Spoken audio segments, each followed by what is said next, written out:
Hi guys! Ito on the way kami to Abu Dhabi Airport. Magbabakasyon kami saglit sa Armenia. Kasama namin si Dodong Renan, ang aming friendship. Nagmaneho sa amin. At ito na nga, nakarating kami sa Abu Dhabi Airport. Di lang masyadong makita dahil yung sulat sa maliit Abu Dhabi Airport. Pero Abu Dhabi Airport yan, legit. So, hinatid kami at nandito na kami. Nakinig kami sa sinasabi ng tour guide. Which are also drinkable water.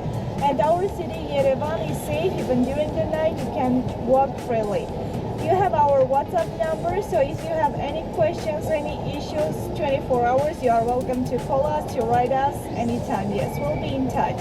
And for the tours today, city tour will start 7:30. Be ready and we'll pick you up from the hotel. If it will be some changes or something, Asal will contact you by WhatsApp. Okay, my dears, have a nice day. Have a good rest first of all, and then have a nice day. Okay, thank you. Bye-bye. Take care. So, kararating lang namin sa airport ng Armenia. And then, pupunta na kami sa hotel.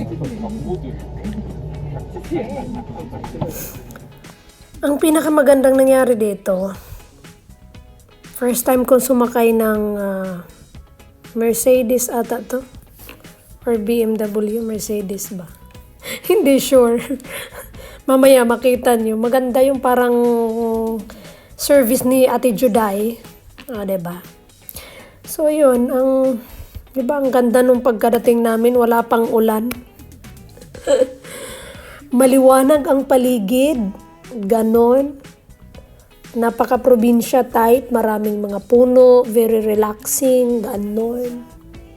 So, yun yung gusto namin kasi nakakapagod sa Dubai. Maraming tao, trabaho. So, kailangan nating mag-relax sa nature. Ganon. Nature ko, no? So, ayun.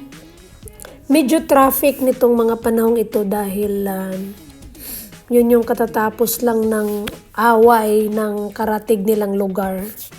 Pero yun yung ganda ng area. Sa wakas, dito kami, Anga Hotel. Dito kami, malapit kami sa city, kumbaga daw. So, eto na. Welcome to our hotel. Bumaba na sila. Ayun. Ayun yung logo. Makikita nyo. Yun yung first time ko sumakay nung ganda nung kanilang pa-service ni Mayor. Bongga. Ganon.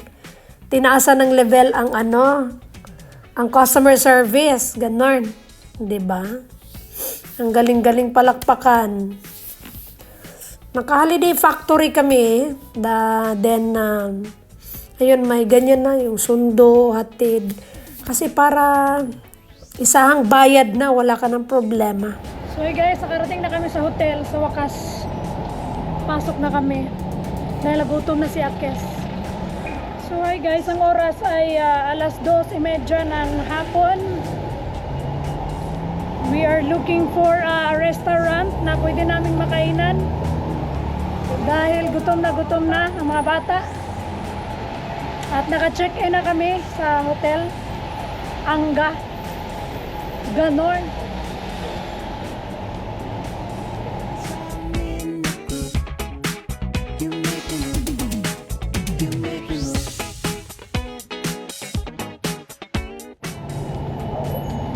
Saan yung pangalan ng restaurant?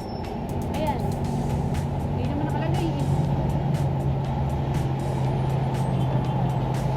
Ang sarap ng pagkain dito sa Artashimut Restaurant. Galing sa hotel, dire-diretso lang mga 300 meters. Ang sarap, the best. Bago yung petrol station, nasa kanan yung restaurant. Super sarap. Kaya pag bumisita kayo dito kayo kumain. The best ang pagkain. Ang manok, ang baboy, masarap ang timpla, mga manok nila. So, pagkatapos namin maghapunan, dumaan kami dito sa mga ginagamit nilang mga panggera before. Pinunta namin dito ay ang statue ng lumaban. Ano to? Victory Park? Anong pangalan ng statue ng ulit? Ayan o. Basta siya ang nagsagip. Siya na yun. Siya ang nagsagip ng mga tao dito sa Yerevan. Hindi kasi nakinig sa tour guide. Nagtanong tuloy. So yun. Papunta kami doon sa may bandang makikita natin ang buong city ng Yerevan. Theme park doon. Ang kanilang apoy na hindi namamatay at ang kanilang nagliligtas sa kanila at ito yung view ng gabi. Tapos dumaan kami dito sa kanilang Republic Square sa gabi. Babalikan din namin to sa araw para makita din namin ang ganda sa araw din. So maraming tao, may fountain si Mayor, maraming pulis dahil nga sa nangyari sa kanilang karatig bansa, ganun. So kinabukasan, nadaanan namin ulit yung Republic Square. Pupunta kami sa, nakalimutan ko rin ulit kung anong pangalan. Hindi kasi ako nagpipay attention doon sa tour guide dahil nagbibideo ako dahil minsan lang kami makadaan dito, minsan lang kami makapunta dito. Hindi ko na ito uulitin actually. Isang beses ka lang makapunta sa isang lugar, kinapture ko lahat ng mga ganito. Nasa front seat ako para makuha ko yung yung ganda ng city, ganda ng probinsya, ganun. Para sa ganun at nang may mai-record ko at ito pa, ng kanilang mountainous area, napakaganda. Diba? So, anong lugar to? Hindi namin alam kung saan lugar kami. So, umuulan. Kaya nakapayong kami lahat. Pwede niyo yung wine ng pomegranate. Let's go. Yan ata yung pinapahanap sa akin ni Ronnie. Yan o, Yung pomegranate. So, nakapayong ang lahat ng tao kasi umuulan siya. That's why your attire is like that, yeah? You're expecting it to rain. As it was raining in Yerevan at night, so I thought maybe... Mamimiss niyo ang Armenia. Maganda man din ang Georgia.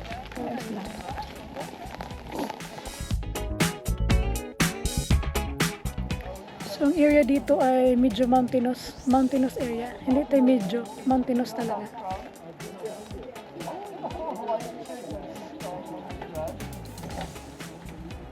So, ayan yung Batangas. Hey, Jen! Friends! Kaway-kaway!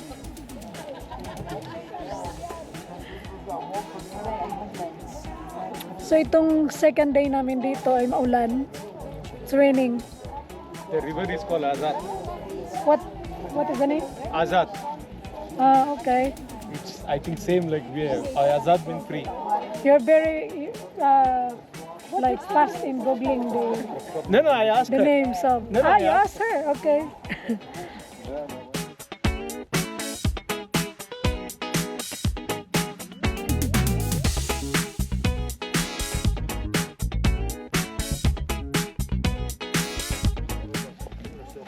So, ang makikita lang dito ay yung yun yung simbahan na luma. So kung mga nature lover ka, matutuwa ka dito.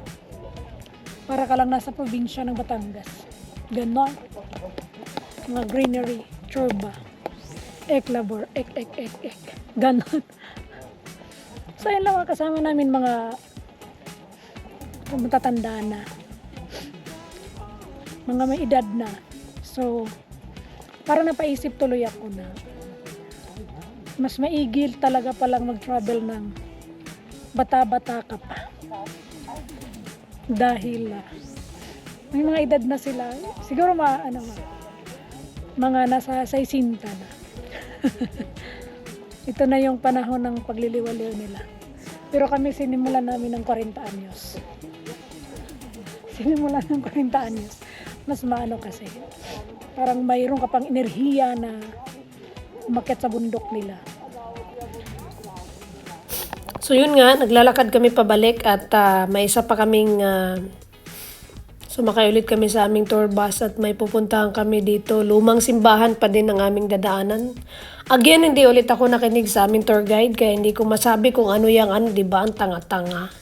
Hindi nakinig sa tour guide. Pero anyway, ang daming mga turista. Ganon. Yung mga bato na yan, mayroon niyang in-explain kanina. Hindi lang talaga ako nakinig. Yun yung problema. Ayan, nag-i-explain pa siya. And each costume has the name Juha on it, and the year of the when it was when it was made. Yes. So basically, they mainly date back from 11th to 15th, 16th century. Is it going to work on there? You can join them. Okay. Sana ikaw, yan. Okay, ready? 1, 2. Okay, because we have two broken churches that were carved out of the cave. Yeah, when we enter there, I will show you. It's like they built the first church, and then they started to dig the second one.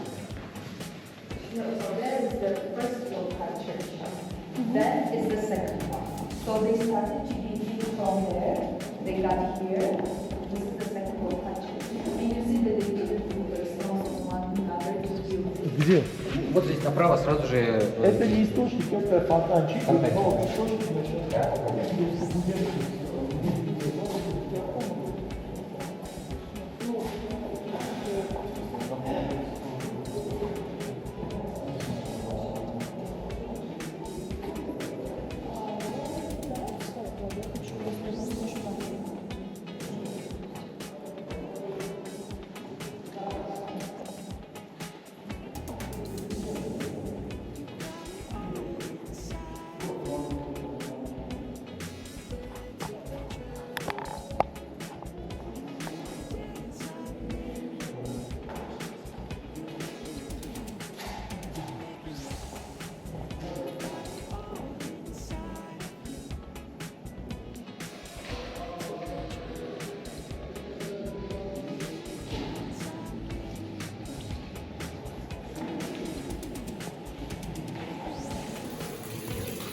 So ito ang view nung simbahan sa labas, yung may tubig na umagos na pwedeng inumin. Ganda, 'di ba? O yan yun. Tapos yung last stop namin sa area na yan, ito yung mga bato na pwede namin pagpatong-patongin dyan. Ganon. At on the way na kami, babalik na kami sa, pupunta kami sa pangatlong stop, which is ang zip line. So sana makasakay kami guys. Abangan ang aming susunod na video sa zipline. Sasakay si Ate Wens ng zipline. Bye!